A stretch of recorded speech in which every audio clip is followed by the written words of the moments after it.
Bismillahirrahmanirrahim. Assalamualaikum warahmatullahi wabarakatuh. Innal hamdalillah nahmaduhu wa nasta'inuhu wa nastaghfiruh wa na'udzu billahi min shururi anfusina wa min sayyiati a'malina. May yahdihillahu fala mudhillalah wa may yudlil fala hadiyalah. Asyhadu an la ilaha illallah wahdahu la syarikalah wa asyhadu anna Muhammadan abduhu wa rasuluh sallallahu alaihi wasallam wa ba'd. Jamaah sekalian rahimani wa rahimakumullah jami'an, kita lanjutkan pembahasan kita dari kitab Al-Wajiz fi Fiqh Sunnati wal Kitabil Aziz di Syekh Abdul Azim Badawi hafizahullah ta'ala. Pada pertemuan yang sebelumnya pertemuan yang kedua, kita telah menjelaskan bab air dan juga najis, apa saja yang termasuk najis. Dan yang sudah kita sebutkan yaitu adalah sampai yang pertama dan kedua yang itu termasuk najis adalah kencing dan kotoran manusia. Kemudian yang ketiga dan keempat itu madhi dan wadi. Kemudian yang kelima adalah rausun ma la yu'kalu lahmuhu, adalah kotoran dari hewan yang tidak dimakan dagingnya, termasuk kotoran keledai, kotoran anjing, kotoran babi, kotoran yang tidak dimakan dagingnya, kotoran kucing dan seterusnya, itu adalah najis. Walaupun nanti kucing itu dikecualikan. Karena kucing adalah termasuk hewan yang yang selalu berada di sekeliling kita, maka Nabi SAW ketika ditanya tentang kucing, Rasulullah menjawab, innaha laysat binajisa, kucing itu bukan najis. Artinya kotorannya, kencingnya, air liurnya itu adalah bukan najis. Innama hiya minat tawafin alaikum, karena kucing itu selalu berada di sekeliling kalian. Dari hadis ini muncullah satu kaidah namanya al-masyaqqatu tajlibut taysir. Semua yang memberatkan maka diambil yang meringankan. Yaitu adalah apa? Bahwa kotoran kencingnya dan air liurnya kucing itu adalah bukan najis. Kemudian yang termasuk juga najis adalah damul haid, darah haid. Dan darah haid termasuk juga adalah darah nifas. Bil ittifaq, artinya berdasarkan kesepakatan dari para ulama. Dalil yang menunjukkan bahwa darah haid adalah najis adalah hadits An-Asma binti Abi Bakar radhiyallahu ta'ala anha qalat ja'at imratun ila Nabi sallallahu alaihi wasallam. Datang seorang kepada Nabi sallallahu alaihi wasallam, seorang wanita mendatangi Nabi sallallahu alaihi wasallam, faqalat, berkata, ihdana yusibu saubaha min damil haid. Salah seorang dari kami pakaiannya terkena darah haid yang sudah kering. Kaifatusna, apa yang akan dilakukan dengan pakaian yang terkena darah haid itu? Ya Rasulullah, faqal, kemudian Nabi SAW menjawab, adalah darah haid yang sudah kering ini, yang sudah ada gumpalan. Apa kata Nabi SAW? Tahuttuhu. Ya, cara membersihkannya adalah di tahuttuhu, adalah dikeri. Summa takrusuhu bilma, kemudian dicuci dengan dengan air. Summa tandahuhu, kemudian setelah itu membilas. Summa tusalli fihi, setelah itu pakaian tersebut boleh lagi dipakai untuk sholat atau untuk yang lainnya. Tapi ini dalil yang menunjukkan bahwa darah haid adalah termasuk darah yang najis. Cuma cara membersihkan, kalau darah haid yang kena pakaian masih basah, maka caranya cuma dua, yaitu mencuci dan membilas. Tapi ketika darah haid itu sudah mengering, maka harus dikeri, dibuang bendanya, gumpalan ini, kemudian setelah itu baru dicuci dan dibilas. Kemudian yang ketujuh yang termasuk najis yang disebutkan di dalam kitab adalah lu'abul kalbi, adalah air liur anjing. Dalil yang menunjukkan air liur anjing ini adalah najis, hadis an Nabi Hurairah radhiyallahu ta'ala anhu qala Rasulullah sallallahu alaihi wasallam tuhuru ina'i ahadikum idza walaga fihi al-kalbu ayyaghsilahu sab'a marrat ulahunna biturab. Sucinya bejana salah seorang dari kalian apabila dijilat oleh anjing, agar mencucinya sebanyak 7 kali, dan yang pertama itu dengan tanah. Yang pertama dengan tanah atau dengan pasir atau dengan debu. Tapi ini kalimat yang menunjukkan bahwa air liur anjing itu adalah najis adalah kalimat tuhur ina'ikum. Karena tohara itu mesti lawannya adalah najis. Artinya najis bejana salah seorang dari kalian apabila itu dijilat oleh anjing. Nah, cara membersihkannya, mensucikannya, yaitu adalah dengan 7 kali air, dan yang pertama itu dengan tanah. Kemudian yang kedelapan yang termasuk najis adalah al-maitah, adalah bangkai. Nah, semua adalah bangkai adalah termasuk najis. Nah, bangkai ini apa yang disebut dengan bangkai? Disebut bangkai di situ ada 4. Kalaupun yang disebutkan di sini, bangkai itu adalah wahiyya ma tahatfu'an fihi min ghairi zakatin syar'iyyah. Bangkai itu adalah apa saja yang disembelih, apa saja yang mati terputus nafasnya. Jadi mati terputus nafasnya min ghairi zakatin syar'iyyah, tanpa disembelih secara syar'i. Maka ini adalah bangkai. Baik itu dia karena sakit, atau ditabrak, atau dipukul, atau dicekik, atau jatuh di air, atau ya kita katakan yang terputus mati terputus nafasnya tanpa disembelih secara syar'i. Kalaupun misalnya jenis bangkai yang lain, kalaupun misalnya disembelih secara syar'i, bismillahirrahmanirrahim, tetapi yang disembelih itu adalah hewan yang haram. Bismillahirrahmanirrahim, tapi yang disembelih adalah babi. Bismillahirrahmanirrahim, tapi yang disembelih adalah anjing misalnya. Maka ini adalah apa? Ini termasuk bangkai. Demikian juga termasuk bangkai itu adalah memotong salah satu dari anggota tubuh hewan, dan hewan itu masih hidup, maka potongan ini disebut bangkai. Misalnya memotong buntut sapi. Sapinya masih hidup, maka buntut ini adalah haram. Dan itu adalah bangkai. Nah, bangkai adalah termasuk najis. Demikian juga misalnya pengen makan rujak cingur, akhirnya congor sapi dipotong. Sapinya masih hidup, maka congor ini adalah ini termasuk najis, karena itu masuk dalam kategori bangkai. Atau memotong satu kaki sapi. Satu kaki sapi dipotong untuk dibuat kikil, gulai kikil atau yang semisalnya, maka ini adalah najis, bangkai. Dan itu masuk dalam kategori bangkai. Dalil yang menunjukkan bahwa bangkai ini adalah najis adalah sabda Nabi Shallallahu Alaihi Wasallam, "Idza dubiga lihabu faqad tahur." Apa saja kulit bangkai yang disamak, faqad tahur, maka dia menjadi suci. Artinya apa? Kalau kulit bangkai tidak disamak, maka dia kembali ke najis. Dia adalah najis. Nah, walihab, adapun ihab di situ yang dimasukkan dalam hadits adalah jildul maitah, adalah kulit bangkai. Wa yustasna min dzalik, adapun yang dikecualikan bangkai yang bukan najis adalah yang pertama yang disebutkan adalah maitatus samak wal jarad, adalah bangkai ikan dan bangkai belalang.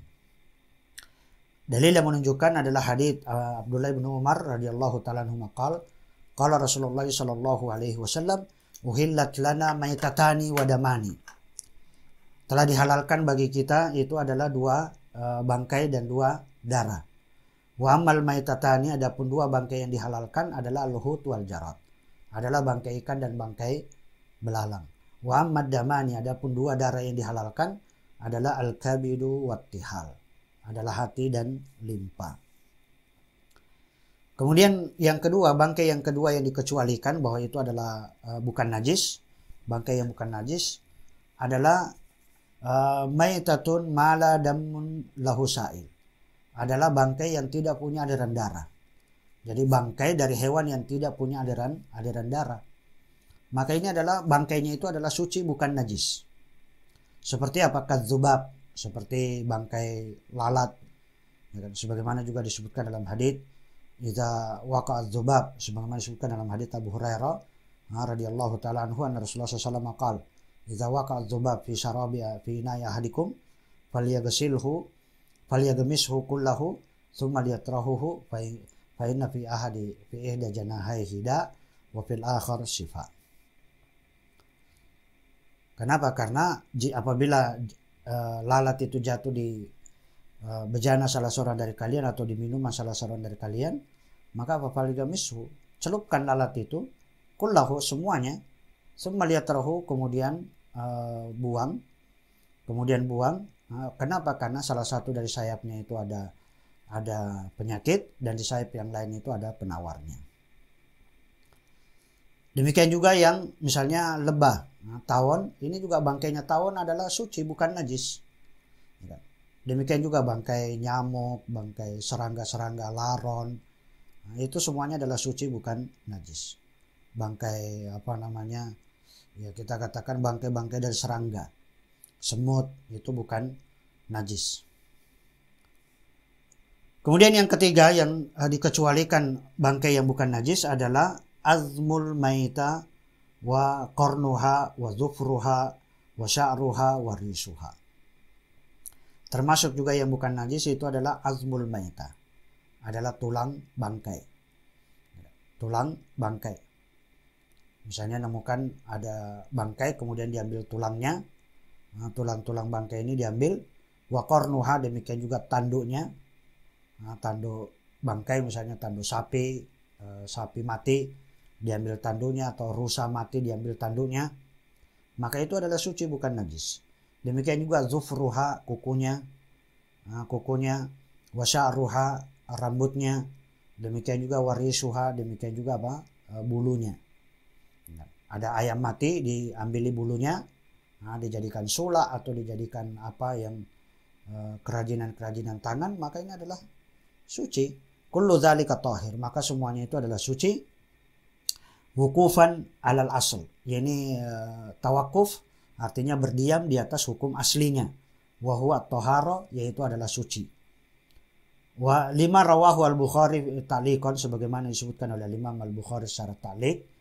Qal, berkata, wa qala az-Zuhri, berkata Imam az-Zuhri fi idhamil mauta, pada tulang-tulang bangkai. Nahu al-fil wa ghairihi, seperti bangkai gajah. Jadi misalnya gadingnya diambil, tulangnya diambil, maka apa? Dan yang lainnya seperti tadi bangkai rusa diambil tanduknya, atau yang lainnya tadi bangkai ayam. Maka apa kata Imam Az-Zuhri? Adraktu nasan minas salaf, dan saya mendapati sekelompok orang dari kalangan salaf, al-ulama, dari min salafil ulama, yang tasituna biha, mereka menggunakan apa? Tulang-tulang bangkai ini untuk mereka jadikan untuk menyisir rambut-rambut mereka, artinya dijadikan sebagai sisir. Kemudian wa yudhinuna fiha, mereka juga dipakai untuk meminyai. Jadi mereka untuk wadah minyak atau untuk meminyai, dengan tulang-tulang ini, la yarawna bihi ba'san, dan mereka menganggap bahwa itu tidak mengapa. Wa qala Hammad, berkata Hammad, la ba'sa birisi al-maita, tidak mengapa Anda menggunakan ris al-maita, yaitu bulu dari bangkai. Seperti tadi kita katakan bulu ayam, bulu entok, bulu angsa, Anda cabuti kemudian Anda manfaatkan, maka ini adalah termasuk yang dibolehkan. Taib, jamaah sekalian, saya mengambil kesimpulan bahwa najis itu sumbernya itu hanya ada dari dua. Jadi kalau kita perhatikan yang tadi kita bahas, bahwa najis itu sumbernya cuma dua, yaitu dari manusia dan dari hewan. Artinya apa? Tidak ada najis itu selain dari manusia dan hewan. Adapun pertanyaan selanjutnya, apakah semua dari manusia itu adalah najis? Jawabannya adalah tidak. Yang najis dari manusia itu cuma ada 7. Ada 7 yang najis yang keluar dari manusia. 6 dari jalan depan dan 1 dari jalan belakang. 6 dari jalan depan itu adalah, yang pertama adalah kencing. Air kencing ini adalah najis. Kemudian juga wadi, demikian juga madhi. Kemudian 3 darah pada wanita, yaitu darah haid, darah nifas, dan darah istihadah. Ini juga adalah najis. Dan 1 dari jalan belakang, yaitu adalah kotoran. Jadi yang najis yang disepakati yang keluar dari manusia cuma ada 7. Kemudian yang kedua, yang keluar dari manusia itu yang disepakati adalah suci. Berarti semua yang keluar selain dari 2 jalan itu adalah suci. Seperti misalnya keluar dari hidung. Apa saja yang keluar dari hidung, ingus, kemudian upil, upil, atau yang keluar darah, mimisan, yang keluar dari hidung itu adalah suci bukan najis. Atau yang keluar dari mata seperti air mata atau belean, maka ini adalah suci. Yang keluar dari telinga, yang keluar dari kepala, ketombe, keringat, kemudian yang keluar dari badan yaitu darah, kemudian ada nanah, ada daki, ini semuanya adalah suci bukan najis. Bukan najis. Kemudian itu yang disepakati adalah suci yang keluar selain dari 2 jalan. Kemudian yang ketiga, yang keluar dari manusia ini diperselisihkan apakah itu suci atau termasuk najis. Seperti apa? Misalnya air mani. Air mani ini diperselisihkan apakah itu suci atau najis. Imam Abu Hanifah mengatakan bahwa mani itu adalah najis. Nah, dia berdalil dengan hadis dari Aisyah radhiyallahu taala anha bahwa kuntu agsilul janaba min thawbi Rasulullah SAW. Bahwa saya pernah mencuci pakaian Nabi SAW yang terkena mani.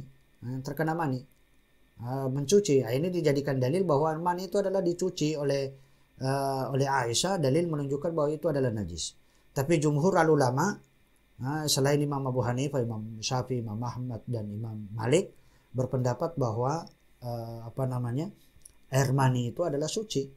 Juga berdasarkan hadis dari Aisyah, yaitu apa? Kuntu afruquhu min thawbi Rasulullah SAW farkan, dan saya pernah mengerik dengan kuku saya pakaian Nabi SAW yang terkena air mani yang sudah kering, dikerik oleh Aisyah dengan kukunya, kemudian yusalli fihi, kemudian Rasulullah SAW sholat dengan pakaian tersebut. Seandainya mengerik itu tidak cukup, maka tentunya Nabi SAW akan menyuruh untuk mencucinya. Dan setelah itu Nabi SAW memakai dalil menunjukkan bahwa air mani itu adalah suci, bukan najis. Demikian juga dalam hadis yang lain, ketika Nabi SAW bertemu dengan Abu Hurairah yang habis junub, kemudian berpapasan dengan Nabi di salah satu jalan di kota Madinah. Nah, kemudian Abu Hurairah mundur secara pelan-pelan pergi mandi, kemudian menemui Nabi SAW. Kemudian Rasulullah bertanya, "Aina kunta ya Abu Hurairah? Tadi kamu kemana wahai Abu Hurairah? Tadi saya melihat kamu di jalan. Kamu terus menghilang." Apa kemudian kata Abu Hurairah, "Ya Rasulullah, tadi saya junub. Saya dalam keadaan junub dan saya tidak ingin duduk bersama Anda, saya dalam kondisi tidak suci." Kemudian Rasulullah menjawab, "Subhanallah." Ya kan? Innal mu'min, dalam riwayat yang lain al muslim la yanjus. Sesungguhnya orang mukmin atau orang muslim itu bukan najis. Artinya apa? Bahwa air mani itu adalah bukan najis. Seandainya manusia ini adalah najis, tentunya yang lahir dari manusia, air mani itu adalah najis, maka tentunya manusia ini adalah najis dan tidak ada faedahnya ya kita katakan adanya syariat jabat tangan, tidak ada faedahnya syariat hubungan suami istri atau duduk jejer bareng dan seterusnya. Tapi itu yang dari manusia. Adapun yang dari hewan, yang sudah kita sebutkan di atas. Kemudian selanjutnya adalah kaifiyatu tathirin najasa. Bagaimana cara membersihkan najis. I'lam anna syari'a alladhi arrafana kauna hadhil ain najisa au mutanajjisa. Ketahuilah sesungguhnya pembuat syariat telah mengenalkan kepada kita zatnya najis ini, artinya zat-zat yang najis itu, au mutanajjisa, dan juga telah menjelaskan tentang yang terkena najis. Arrafana aidon, maka pembuat syariat itu juga telah mengenalkan kepada kita juga kaifiyata tathhiriha, bagaimana cara membersihkan najis. Wal wajib alaina ittiba'u qawlihi wa imtisalu amrihi. Maka kewajiban bagi kita jamaah sekalian adalah untuk ittiba, mengikuti sabda Nabi Shallallahu Alaihi Wasallam, dan juga imtisalu amrihi. Kita juga melaksanakan perintahnya.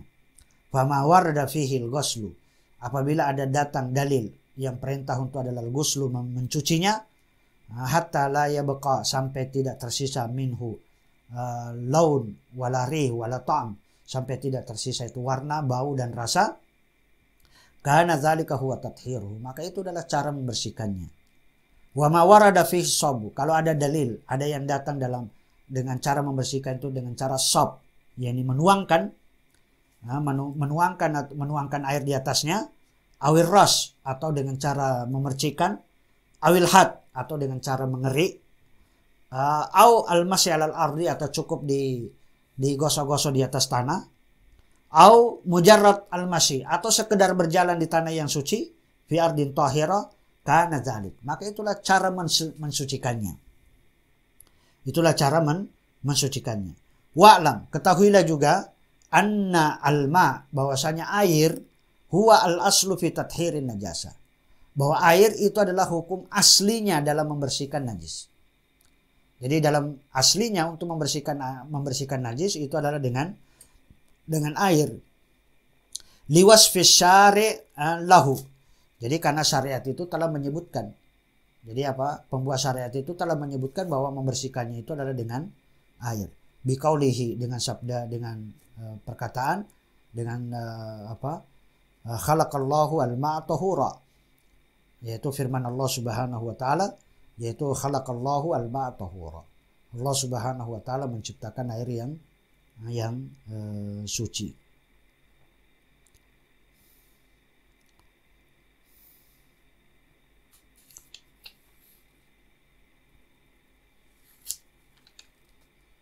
Artinya berdasarkan biqaulihi, sabda pembuat syariat, yaitu adalah khalaqallahu al-ma'a tahura. Jadi air itu adalah aslinya memang adalah untuk membersihkan. Fala ya'dilu ila ghairihi, maka tidak boleh kita memalingkan kepada selain air, illa idza sabata dzalik minasyari'. Anisyari, kecuali memang ada dalil yang menetapkan bahwa selain air itu adalah dibolehkan. Ya. Jadi wa illa fala, kalau tidak ada dalil yang menunjukkan bahwa selain air itu adalah pembersih, maka jangan kita menggunakan. Kenapa? Li'annahu udulanil ma'lum kaunihi tahuran ila ma lam yu'lam kaunuhu tahuran. Kenapa? Karena memalingkan dari sesuatu yang sudah jelas sucinya, seperti air, ila ma lam ya'lam kaunihi tahuran, kepada sesuatu yang belum jelas apakah itu termasuk suci atau tidak. Wa dzalika khuruju amma taqtadihi al-masalik asy-syar'iyyah. Karena yang demikian itu telah keluar dari apa-apa yang telah ditunjukkan oleh al-masalik syar'iyyah. Iza alim tahadza, jika Anda sudah mengetahui ini, maksudnya apa? Jika Anda sudah tahu bahwasanya hukum aslinya dalam membersihkan najis itu adalah dengan air, maka fa ilaika ma ja'a bihi syar'u fi sifati tathhiril ayanan najisa awil mutanajjisa. Maka ambillah apa yang datang dari syariat, yaitu tentang tata cara membersihkan zat-zat yang najis itu atau yang terkena najis. Yang pertama, ini termasuk cara-cara membersihkan najis. Yang pertama adalah apa? Tathiru jildil maita biddibah. Jadi membersihkan kulit bangkai itu tidak. Jadi kita katakan aslinya itu kan cara membersihkan kulit bangkai itu adalah dengan air. Tapi karena di situ ada dalil yang lain yang memalingkan bahwa apa? Tidak dengan air tapi dengan cara disamak. Dengan cara disamak. Disamak itu artinya apa? Menghilangkan bau dan melembutkan kulit. Jadi kalau kulit itu kan bangkai, di situ ada sisa-sisa daging yang nempel yang itu akan membusuk, yang membuat bau yang tidak sedap, maka itu menyamak itu adalah menghilangkan bau yang tidak sedap dari kulit dan juga tentunya melunakkan kulit. Dalil yang menunjukkan bahwa kalau kulit bangkai itu adalah dengan cara disamak itu mensucikannya adalah hadits Ibnu Abbas radhiyallahu taala anhuma, qal sami'tu Rasulullah sallallahu alaihi wasallam yaqul. Saya mendengar Rasulullah SAW bersabda, ayyuma ihabin dubigh faqad tahur. Apa saja kulit bangkai yang disamak, maka dia menjadi suci. Adapun perkataan ayyuma ihabin dubigh faqad tahur, apa saja kulit bangkai yang disamak itu menjadi suci, tentunya yang dimaksudkan adalah ihab, yaitu adalah kulit bangkai dari hewan yang dimakan dagingnya. Artinya apa? Kulit bangkai yang dimakan dagingnya itu yang boleh disamak. Jadi kulit bangkai dari hewan yang dimakan dagingnya. Adapun dari kulit bangkai yang tidak dimakan dagingnya, maka dia tetap adalah najis. Karena najis syarat zatnya itu adalah najis, itu tidak mungkin bisa disucikan. Anjing itu adalah najis, maka anjing itu diapapun tidak bisa disucikan. Babi itu adalah najis, maka babi itu diapapun tidak bisa disucikan. Mau disamak atau tidak disamak, dia tetap adalah najis. Jadi yang dimasukkan dalam hadits adalah kulit bangkai yang disamak di sini adalah kulit bangkai dari hewan yang halal. Yang kedua, cara membersihkan apa? Tathiru alina idza walaga fihil kalbu. Yaitu cara membersihkan bejana atau gelas atau ember atau wadah apapun yang itu dijilat oleh anjing. Maka cara membersihkannya dengan cara gimana? Yaitu adalah membuang air. Yang dimasukkan di sini adalah misalnya bejana yang berisi air. Bejana yang berisi air, termasuk juga nanti bejana yang berisi makanan. Kalau makanan, kenapa? Kalau air saja yang berisi air saja harus dibersihkan, Nah, sebagaimana disebutkan dalam hadis 7 kali, dan yang pertama dengan tanah, maka tentunya juga dengan tanah, dengan makanan. Kenapa? Karena kalau anjing itu makan, dia akan pergi minum, kemudian dia makan lagi, dia akan minum. Nah, ini adalah apa? Maka bejana yang berisi makanan ini itu pun juga sama, dicuci dengan 7 kali, dan yang pertama dengan tanah. Sebagaimana disebutkan dalam hadits Abu Hurairah radhiyallahu taala anhu, anna Rasulullah SAW maqal, tuhur inaya ahadikum idza walaga fihil kalbu, sucinya bejana salah seorang dari kalian apabila dijilat oleh anjing, ayyagsilahu sab'a marrat ulahun nabi at-turab, agar kemudian apa? Agar mencucinya 7 kali, dan yang pertama itu dengan tanah. Tapi ini adalah cara membersihkan jilatan anjing. Dan ini juga dalil yang menunjukkan bahwa ini termasuk mukjizat dari syariat Islam. Karena air liur anjing yang masuk ke dalam bejana itu adalah apa? Itu dalam hitungan waktu itu adalah apa? Maka jilatan anjing, air liur anjing ini kan membawa mikroba, membawa virus. Mikroba ini dibawa sehingga ketika dia minum ke dalam air, maka mikroba ini akan menyebar dengan cepat yang ada di bibir-bibir bejana. Sehingga apa? Dan mikroba ini itu tidak akan hilang kecuali dengan tanah. Dan ini menunjukkan mukjizat dari syariat. Kemudian yang ketiga adalah tathiru as-saub idza aswabahu damul haid. Adalah cara membersihkan pakaian yang terkena darah haid. Nah, tadi sudah kita sebutkan kalau darah haid yang sudah kering, yaitu adalah dengan 3, yaitu dikerik, dicuci dan dibilas. Tapi kalau darah haid itu masih basah, maka cukup dengan 2 cara, yaitu dicuci dan dibilas. Sebagaimana hadis dari Asma binti Abi Bakar radhiyallahu taala anhuma qalat, ja'at imratun ila Nabi sallallahu alaihi wasallam. Ada seorang wanita mendatangi Nabi sallallahu alaihi wasallam, faqalat, dia berkata, ihdana yusibu thawbaha min damil haid. Salah seorang dari kami pakaiannya terkena darah haid yang sudah kering. Kaifa tusna? Apa yang akan dilakukan dengan pakaian tersebut? Faqal, kemudian Nabi SAW menjawab, tahuttuhu, kerik darah haid yang sudah kering tadi, summa takrusuhu, kemudian cuci, summa bilma, dengan air, summa tandahuhu, kemudian silakan dibilas, summa tusalli fihi, kemudian setelah itu boleh sholat dengannya.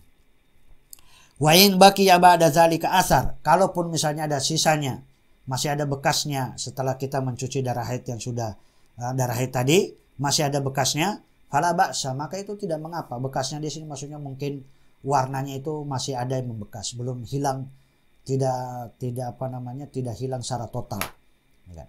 Tidak hilang secara total dari sisi warna. Dalil yang menunjukkan kalau bekasnya itu tidak mengapa adalah hadits dari Abu Hurairah radhiyallahu taala anhu, anna Khawla binti Yasar, bahwasanya Khawla binti Yasar pernah berkata, ya Rasulullah, wahai Rasulullah, laisa li illa thawbun wahid. Saya tidak punya pakaian kecuali hanya satu yang melekat di badan. Wa ana ahidu fihi, dan saya haid dengan pakaian tersebut. Qal, kemudian Rasulullah SAW menjawab, idza tahurti, jika kamu sudah suci dari haid, faghsili maudi ad-dam, maka cucilah tempat yang terkena darah haid tadi, artinya di tempat darah haid maksudnya kemaluan, yang cuci, atau yang terkena pakaian yang terkena darah haid tadi dicuci. Faghsili maudi ad-dam, cucilah yang di tempat yang terkena darah haid itu, summa sholli fihi, setelah itu silakan kamu sholat dengan pakaian tersebut. Kemudian qalat, berkata lagi Khawla, ya Rasulullah, illam yakhrut asaruhu, bagaimana kalau bekasnya itu masih ada, artinya belum hilang total. Faqal, kemudian Nabi SAW menjawab, yakfiki alma, cukup bagimu kamu cuci dengan air, wala yadurruki asaruhu, dan tidak mengapa bekas atau sisa masih ada bekasnya, artinya bekas misalnya masih warnanya itu masih belum hilang total. Tapi yang keempat, Bagaimana cara membersihkan ekor baju wanita? Jadi wanita kalau di zaman Nabi SAW mereka membuat pakaian itu ekor bajunya di belakang itu lebih. Jadi ada yang dalam riwayat itu sepanjang satu zira. Satu zira itu terhitung dari mata kaki, dari pertengahan betis sampai ini. Dalam riwayat yang lain dari kaki itu adalah kurang lebih 1 jengkal. Maksudnya yang bagian belakang, bukan bagian depan. Bukan berarti pakaian dari bawah ke atas itu dilebihkan 1 jengkal, tidak. Artinya di bagian ekor bagian belakang ini dilebihkan 1 jengkal dari kaki atau 1 zira kalau dihitung dari betis, dari pertengahan betis. Bagaimana cara membersihkan? Nah, padahal kalau ekor di belakang ini kalau dia berjalan di tempat yang najis itu kan terkena najis. Bagaimana cara membersihkannya? Yaitu adalah cukup dia berjalan di tanah yang suci, maka itu sudah bisa mensucikannya. Berdasarkan dalil dari Ummu Walad li Ibrahim ibnu Abdurrahman ibnu Auf, annaha salat Ummu Salamah. Dia pernah menanyakan kepada Ummu Salamah radhiyallahu taala anha, zaujan Nabi sallallahu alaihi wasallam. Dia adalah istri Nabi SAW. Faqalat, berkata, ini imra'atun atilu zaili. Sesungguhnya saya adalah wanita yang memiliki baju ekor yang panjang. Wa amsi fil makanil qadar. Sementara saya berjalan di tanah di tempat yang najis, yang kotor. Faqalat Ummu Salamah, kemudian Ummu Salamah menjawab, qala Nabi sallallahu alaihi wasallam yutahhiru ma ba'dahu. Maka mensucikannya itu sesudahnya. Artinya apa? Cukup Anda berjalan, maka tanah yang sesudahnya itu nanti akan mensucikannya. Kemudian yang kelima, bagaimana cara membersihkan pakaian yang terkena kencing bayi yang masih menyusui, kencing bayi laki-laki yang masih menyusui. Maka apa? Kalau yang kencing bayi laki-laki yang masih menyusui, cara membersihkannya adalah cukup dipercikan. Misalnya kita gendong bayi laki-laki, kemudian dia kencing di baju, maka cukup kita percikan di bekas kencing baju tadi, dipercikan aja sudah, habis itu sholat dengan pakaian tersebut. Itu kalau kencing bayi laki-laki yang masih menyusui, yang belum makan makanan tambahan. Tapi kalau kencing bayi perempuan, maka adalah harus dicuci, ya, dicuci. Kita cuci pakaian yang terkena kencing bayi perempuan. Dalil yang menunjukkan kalau kencing bayi laki-laki cukup dipercikan dan kencing bayi perempuan adalah dicuci adalah hadits Nabi Samhi, dari Abi Samhi khadimin Nabi sallallahu alaihi wasallam. Qal, berkata, qala Nabi sallallahu alaihi wasallam, yughsalu min baulil jariyah wa yurassu min bauli al-gulam. Adalah dicuci dari kencing bayi perempuan, wa yurassu min baulil gulam, dan dipercikan dari kencing anak laki-laki. Kemudian yang keenam, bagaimana cara membersihkan pakaian yang terkena madhi? Yang terkena madhi. Nah, madhi adalah najis sebagaimana yang kita sebutkan. Bagaimana cara membersihkannya adalah adalah cukup kita ambil satu telapak tangan air. Nah, dari misalnya celana yang terkena madhi, ya cukup kita siramkan, ambil satu telapak tangan air, kemudian dituangkan di bekas pakaian yang terkena madhi. Maka itu sudah dikatakan mensucikannya. Sebagaimana hadis dari Sahal ibnu Hanif, Ibnu Hunayf, kuntu alqa minal madhi siddatan waina. Saya pernah keluar madhi, yaitu adalah siddatan waina. Artinya sangat sering keluarnya. Dan itu sangat mengganggu. Wa kuntu aksar minhu al-igtisal. Dan waktu itu saya sering kali mandi. Jadi karena sering keluar madhi, maka saya akhirnya sering mandi. Fa zakartu dzalika li Rasulullah SAW. Karena itu sering mandi, maka itu memberatkan bagi saya. Maka apa? Saya pun menanyakan kepada Rasulullah SAW. Faqal, kemudian Nabi SAW menjawab, innama yujzika min dzalikal wudu. Sebenarnya cukup bagimu itu adalah berwudu, tidak perlu mandi. Fakultu, kemudian saya pun bertanya lagi, ya Rasulullah, kaifa bima yusibu thawbi minhu? Bagaimana kalau madhi itu mengenai pakaianku? Kemudian Nabi SAW menjawab, yakfikan ta'khudha kaffa mimma, cukup kamu mengambil satu telapak tangan air, kemudian apa? Fatundahu fihi thawbuk. Kemudian apa? Kamu tuangkan, fatandahu bihi thawbak. Kemudian Anda tuangkan dengan air satu telapak tangan itu di atas pakaianmu. Hai sutara, di mana kamu melihat bekas madhi tadi, annahu qad asaba minhu Jadi kamu melihat bahwa memang madhi itu mengenai pakaian itu. Kemudian yang ketujuh, bagaimana cara membersihkan asfalun na'al, yaitu bagian bawah dari sandal atau sepatu, bagian bawah. Cara membersihkannya adalah apa?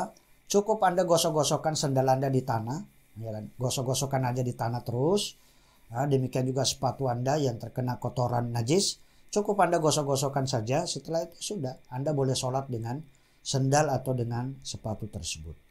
Dalilnya adalah hadits Nabi Sa'id radhiyallahu ta'ala anhu anna Nabi sallallahu alaihi wasallam qala, bahwasanya Nabi SAW bersabda, "Idza jaa ahadukum al-masjid," apabila salah seorang dari kalian mendatangi masjid, "falyuqallib na'laihi," maka adalah dia membolak-balikkan kedua sendalnya, "wal yanzur fihima," dan perhatikan keduanya, "fa in ra'a khabasan," jika melihat di sandalnya itu ada najis, falyamussahu bil ardi, maka gosokkanlah di atas tanah, tsumma liyusalli fihima, kemudian silahkan sholat dengan sandal tersebut. Kemudian yang terakhir, yang kedelapan, yaitu cara membersihkan tathhirul ardi. Bagaimana cara membersihkan tanah yang habis kena kotoran atau kena kencing. Kalau kotoran yang ada di atas tanah ini misalnya, maka ya kita pendam, kita tutupi aja dengan tanah di atasnya. Nah, itu sudah mensucikan tanah tersebut. Atau kalau enggak, kita balikkan tanahnya, itu kita balik, jadi sehingga kotoran itu ada di bawah tanah, atau kita pendam lah istilahnya. Bagaimana kalau kencing? Nah, kalau misalnya ada orang kencing di tanah itu, ya cukup kita siramkan aja di bekas kencing tersebut. Nah, ini cara membersihkan sebagaimana disebutkan dalam hadits An-Nabi Hurairah radhiyallahu ta'ala anhu qala, qama Arabi, kemudian ada seorang Arab Badui berdiri, fabala fi masjid, kemudian dia kencing di salah satu di pojok masjid. Fa yatanawalahu annas, kemudian orang-orang pun yang ada di sekitar itu menghardik.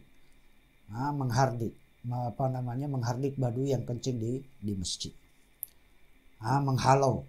Kemudian faqala lahum an-nabi SAW, kemudian Nabi SAW berkata kepada para sahabat yang menghardik orang Badui yang kencing di masjid, faqala lahumun Nabi SAW da'uhu, biarkan saja, biarkan dia sampai selesai kencingnya. Wahariku ala baulihi, setelah itu adalah apa? Tuangkanlah di atas kencingnya sajlan mimma'in, yakni satu ember air, au zanuba mimma, fa innama buistum muyassirin, karena kalian diutus adalah untuk memudahkan, walam tuba'asu muassirin, dan kalian tidak diutus untuk memberatkan. Nah, ini artinya apa? Ini menunjukkan di situ ada ada faedah ilmiah, ada kaidah yang muncul dari situ adalah apa? Kalau mengingkari kemungkaran itu akan lebih besar kemungkaran, maka tidak boleh kita mengingkari.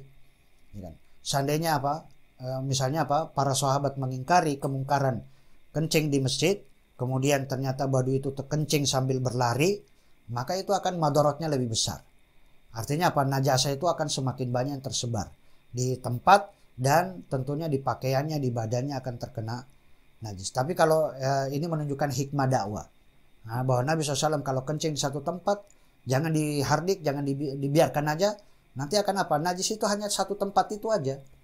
Artinya cara membersihkannya pun juga dengan mudah, karena cukup menyiramkan di atas bekas kencing tadi. Tapi kalau kencing sambil berlari, nanti banyak tempat yang harus disiram. Nah, ini hikmahnya kenapa. Dan hikmah yang kedua, bahwa tidak boleh kita mengingkari kemungkaran itu kalau akan mendatangkan kemungkaran yang lebih besar. Karena Badui tadi begitu selesai selesai kencingnya, dia berdoa mengangkat tangannya. Dia mengatakan, ya Allah, Allahumma arhamni wa Muhammadan, wala tarhamni wala tarham wala tarhamna ahadu. Ya Allah, berikanlah rahmatmu hanya kepada saya dan Muhammad saja, dan jangan engkau berikan rahmat kepada seorang pun, artinya selain kami berdua. Nah, ini adalah menunjukkan hikmah. Wa innama amara Nabi sallallahu alaihi wasallam bidzalika, dan sesungguhnya perintah dari Nabi SAW yaitu adalah istijalan li taharatil ardi, adalah supaya segera mensucikan tanah itu. Falau tarakta, seandainya kamu tinggalkan tanah itu, hatta jaffat, sampai kemudian dia mengering, wa zahaba asarun najasan, sampai hilang najisnya, maka tahurat, maka tanah itu sudah menjadi suci. Ya. Itu kalau misalnya kita melihat, artinya kita ingin menyegerakan untuk mencucinya. Li hadits Abi Ibnu Umar, sebagaimana hadits dari Abdullah bin Umar radhiyallahu taala anhu qala kanatil kilab tabulu fil masjid. Dulunya anjing itu kan kencing di masjid. Wa tuqbila wa tudubbir, dia wirawiri. Artinya keluar masuk ke dalam masjid. Pada masa Rasulullah SAW, falam yakunu yarusuna syai'an, dan mereka para sahabat itu tidak menyiramkan sedikit pun di atas tanah tersebut. Artinya apa? Ini dalil seandainya kita membiarkan saja, itu sebenarnya sudah bisa mensucikannya. Berbeda dengan termasuk juga kotoran kalaupun dibiarkan. Tapi kalau kotoran mestinya apa? Ya dipendam, itu lebih cepat untuk segera mensucikannya. Allah taala alam. Saya kira itu yang bisa sampaikan. Aku qouli hadza, astagfirullah li wa lakum. Assalamualaikum warahmatullahi wabarakatuh.